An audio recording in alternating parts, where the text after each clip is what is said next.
अस्सलाम वालेकुम दोस्तों, welcome back in our new pet vlog. तो उम्मीद है आप सब खैरियत से होंगे। तो यार सबसे पहले तो अपनी चूज़ों को खोल देते हैं आज, क्योंकि आज ये बहुत दिनों के बाद हमारे छत पे खोलने वाले हैं। जैसे इन्हें मैंने खोला है तो ये ऐसे पर फैला फैला के ये बाहर आए हैं और खाना शाना यहाँ पे पड़ा रहता है हर वक्त। इनके लिए खाने की टेंशन कोई नहीं है। दोस्तों आज का सीन ये है कि ये जो हमने रैबिट हाउस बनाया था ना, बहुत ज़्यादा मेहनत करके, इस रैबिट हाउस को आज हमें तोड़ना है। और इसको तोड़ने के पीछे हमारे पास जो है वो चंद वजूहात हैं जिनकी बिना पर आज हमें इस बेहतरीन से मकान को तोड़ना है। पिछले 3 हफ्तों से ये बात सोच रहा हूँ कि इसे तोड़ना है, हर सूरत तोड़ना है, लेकिन नहीं तोड़ने हो रहा। तो आज फाइनली सबसे पहले तो आज हम इसे तोड़ेंगे। उसके बाद मैं आपको रीजंस बताऊंगा कि क्यों हम इसे तोड़ेंगे।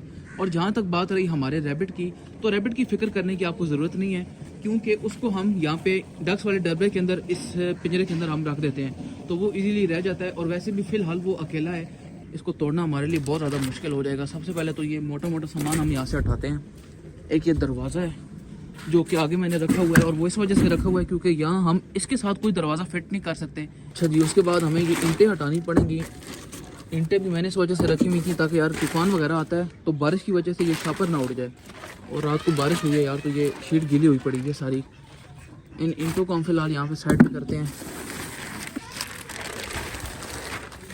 ये ऐसे ही उठा के नीचे फेंक देते हैं। अभी ये सीमेंट की प्लेट्स बहुत ज़्यादा भारी हैं जो कि मैं एक हाथ से उठा नहीं पाऊंगा, तो मुझे यहाँ पे थोड़ा सा पॉज करना पड़ेगा कैमरे को। सीमेंट की इन प्लेट्स को तो मैंने उतार दिया है, लेकिन ये प्लेट उतारते उतारते एक ईंट तो वैसे ही गिर गई है। तो वैसे भी हमें इन्हें गिराना ही है, तो टेंशन लेने की कोई बात नहीं है।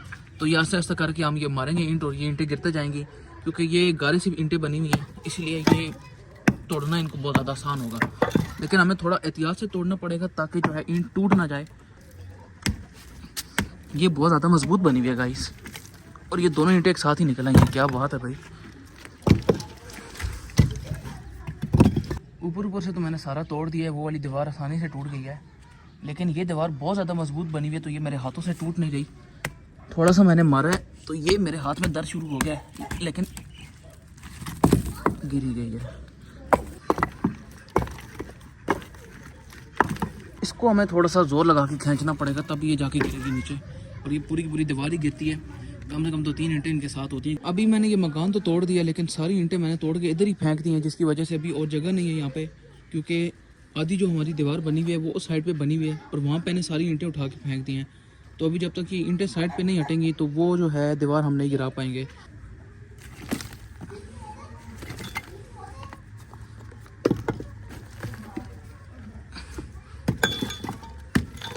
मकान मैंने सारा तोड़ दिया, अभी आप लोग देख सकते हो। लेकिन ये जो मकान की बेस मैंने बनाई थी ना, ये मैंने सीमेंट से बनाई थी, तो इसको तोड़ने में हमें थोड़ा वक्त लगेगा, क्योंकि इस पर थोड़ा जोर लगाना पड़ेगा। और सीमेंट से इस वजह से हमने बेस बनाई थी ताकि बेस मजबूत होनी चाहिए। अगर बेस मजबूत होगी तो हमारा घर जो है वो तूफ़ान और बारिश में खड़ा रह सकेगा। लेकिन अब उस बेस का फ़ायदा क्या जब हमने मकान ही तोड़ दिया। यहाँ पे थोड़ा सा जो है वो खिलार पड़ चुका है, जिसकी वजह से हम वैसी बेस जो है वो तोड़ नहीं पाएंगे। तो पहले हमें ये ईंटें हटानी पड़ेंगी, उसके बाद जो है फिर हम इस बेस को तोड़ पाएंगे।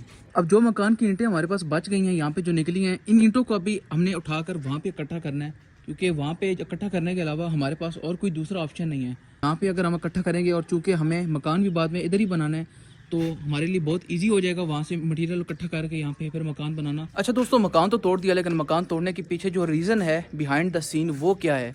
तो यार सबसे पहला सीन जो मैंने आपको बताया था कि हम यहाँ पे दरवाज़ा नहीं लगा पा रहे थे, क्योंकि हमारे जो मकान के ऊपर ये सीमेंट वाली प्लेट्स थी, इनका साइज़ कम था, और जो हमारा दरवाज़ा था, यानी कि ये जो बेस यहाँ पे ये जो दीवार बनी हुई थी ये बाहर आई हुई थी, जिसकी वजह से हम यहाँ पे दरवाज़ा नहीं लगा सकते थे। हमारा जो मकान का स्ट्रक्चर था वो थोड़ा ख़राब बना हुआ था, जिसकी वजह से हमें इसे तोड़ना पड़ा है। दूसरी रीज़न ये थी कि हमने ये मकान जो है सर्दियों में बनाया था, और सर्दियों के हिसाब से तो ये मकान ठीक बना हुआ था। लेकिन अब चूँकि आ गई हैं गर्मियाँ, अभी मार्च का महीना चल रहा है, और जो नेक्स्ट मंथ है वो अप्रैल का है, और आपको पता है अप्रैल में ठीक ठाक गर्मी पड़ना शुरू हो जाती है। तो अप्रैल के महीने में जब गर्मी पड़नी थी तो इस मकान में कोई वेंटिलेशन का सोर्स नहीं था। यहाँ पे हमने कोई खिड़की नहीं लगाई थी, यहाँ पे कोई दरवाज़ा ऐसा ख़ास नहीं था, और ना दरवाजे की कोई जगह थी। तो इसीलिए हमें ये मकान तोड़ना पड़ा, क्योंकि अगर हम यहाँ पे रैबिट्स को रखते तो वो गर्मी से मर जाते। बाय द वे, ये कर क्या रहा है इस लकड़ी वाले पिंजरे के साथ? यहाँ पे थोड़ी सी ये मुर्गियों की पोटी लगी हुई है, तो ये उसको खा रहा है। रैबिट्स की बड़ी अजीब आदत होती है, एक दफ़ा उन्होंने हर चीज़ को मुंह मारना होता है, लेकिन बाद में जब वो टेस्ट करते हैं तो उनको पता चलता है कि ये चीज़ हमारे खाने की नहीं है। लेकिन एक बार उन्होंने किसी न किसी चीज़ को लाजमी चखना होता है। मैं मकान तोड़ने में बिजी था, लेकिन एकदम से पता नहीं हमारे पेट कहाँ चले गए। ये कहाँ से निकला? अंदर था। वाह जी वाह, ये देखो, ये बैट मिट्टी में बैठ के मिट्टी उड़ा रहे हैं। ये भी निहायत गंदे होते हैं। ओए होए होए होए होए होए। देखो इन जांगलियों ने कितनी मिट्टी उड़ाई हुई है, बाहर तक मिट्टी आ गई है। ये देखें रैबिट अब नोटिस कर रहा है कि यार मेरा घर क्यों तोड़ दिया। ये देखो बार बार इधर उधर। ओ यार ये वाकई बहुत नोटिस कर रहा है। इतना डर सुन मुर्गियाँ नहीं नोटिस कर रही थी, वो तो देख के चली गई थी बस, लेकिन ये तो बार बार इधर उधर देख रहा है, इधर उधर जा रहा है। जी जी जी जी जी, ये बेचारा लगता है काफ़ी ज़्यादा परेशान हो गया। ये अब सारा जायज़ा ले रहा है कि ये वो दरवाज़ा होता था जो मेरे घर के बाहर खड़ा होता था, और ये वो ईंटें होती थी जिनसे मेरा घर बना था, यहाँ पे मैं रहता था, और जब कोई मेरे पीछे लगता था तो फिर मैं अंदर जाके छुप जाता था। लेकिन अब ये बेचारा सिर्फ इधर ही छुप सकता है, और वो भी हम यहाँ से हटा लेंगे।